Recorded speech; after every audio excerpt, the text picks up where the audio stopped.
One of the things the people that follow me on Blue Sky would have seen this, but I was talking to Pat about just before the show. We spoke a little bit about what's going on in Gaza at the moment and the reports of the IDF opening fire on starving people lining up at an organised relief centre. Because of course you would. Why not? Look, it just makes sense. They're all there.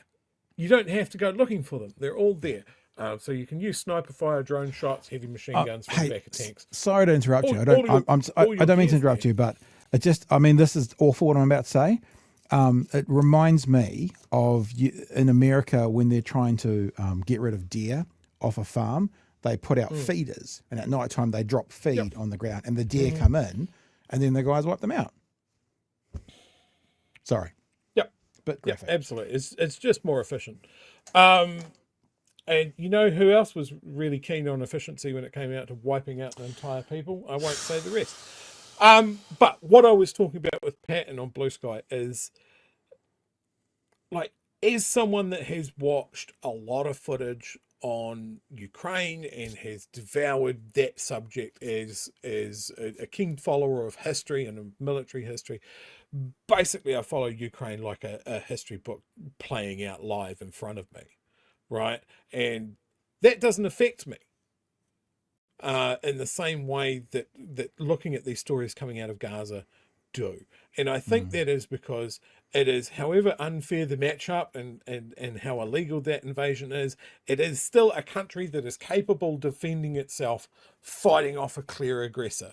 Like it's like Ukraine's the one that's capable. I mean, we saw the drone strikes on their planes just 2 weeks ago. So they've got the skills. They're capable. Yeah, they're capable of hitting back, and it is more of a traditional struggle, I guess. When we look at this footage coming out of Gaza, literally every photo out of Gaza, every story out of Gaza. Yeah, I finished a show last night and went to go to bed and just could not get this out of my fucking head. And maybe I've seen it often described a trait of people with ADD is an absolutely turbocharged sense of right and wrong, of what's fair and what's not, and what is just and what is unjust, and it just sticks with me. And my whole brain was screaming as I was trying to go off to sleep of like, I can see this so clearly that is so expanded out past what would reasonably be considered a just reaction to a terrorist attack. It has gone on and on and on, and people are just sitting on the sides and they're debating, and it's just people going, well, are you against all Jews? No. And no one, not a single person, not a single world leader with any pull, nobody has taken action. Nobody has yanked Israel's chain. Like, we're all debating about, well, we can't tell them not to. UN can't do anything. The international rules-based order means fucking nothing in the face of this. Because there is no consensus. There is nobody moving together. Everything is moving so slowly. There's no unilateral action. Nothing. And while we're all fumbling around the edges of it, like here in New Zealand, what I have this. I can get my feelings out on this. I can donate money to causes where I can. I can write emails to our government and go, why aren't we doing more? Why aren't we granting more emergency visas? Why aren't we saying something in the UN? Why aren't we donating more aid?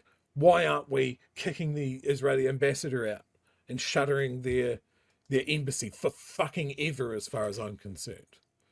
Why is there not somebody going, you know what, I'm going to form an aid convoy of more than one civilian ship, and I'm going to sail it over there, and if the Israelis can take a crack at us, then the world will see them for what they are. And that's how my brain spun until about 4 a.m.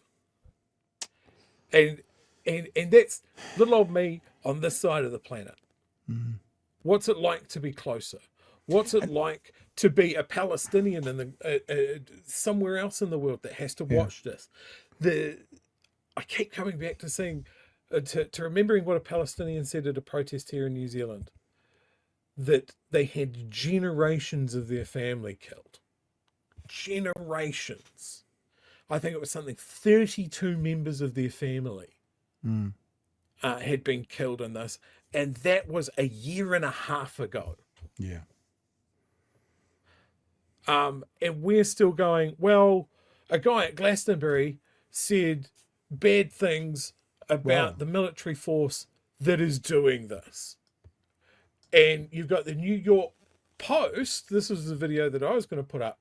Their headline on this, because they've got that similar footage to what you have, full anti-Semitic Bob Vyland rant the BBC now admits it should have cut off. And all the comments underneath it are saying, where's the anti-Semitism? Point out where he said anything against all Jews everywhere. It was pointed at the military force of a country doing a genocide, and we can't say bad things about them. Death to the IDF. Because that's what they're doing. They're bringing death there. Yeah, it's again, Chewie, and I feel sorry. I'm sorry for what you're going through at the moment. I mean, we all go through it on some level, but you're obviously really feeling it. And we have got one other thing to show tonight, and maybe I do it at the end if you don't want to be around for it. That's up to you. We can do that. I get it. We just talked about the thing about being honest, starting from a point of truth. If the point of truth we're starting from, which is not our position, it's their position, that this is a just war, then enemy combatants kill one another. If it's okay to say death to Hamas and let's eliminate them off the face of the planet, surely for the people who are supporting Gaza, it's okay to say death to ID. Doesn't that make logical sense? That might sound uncomfortable, and we might get some complaints ourselves about asking the question. But if the people of Israel can say death to Hamas, why can the people of Palestinian and their supporters say death to the IDF? What's the difference? And we know the difference. The difference is, back to the original conversation about Dave Smith, the difference, Chewie, is inconsistency. People grade it on a curve. Would death to the Waffen SS mean, would that be an attack against all German people? No. And this is exactly the same. Like, it's not even an attack on all Israelis.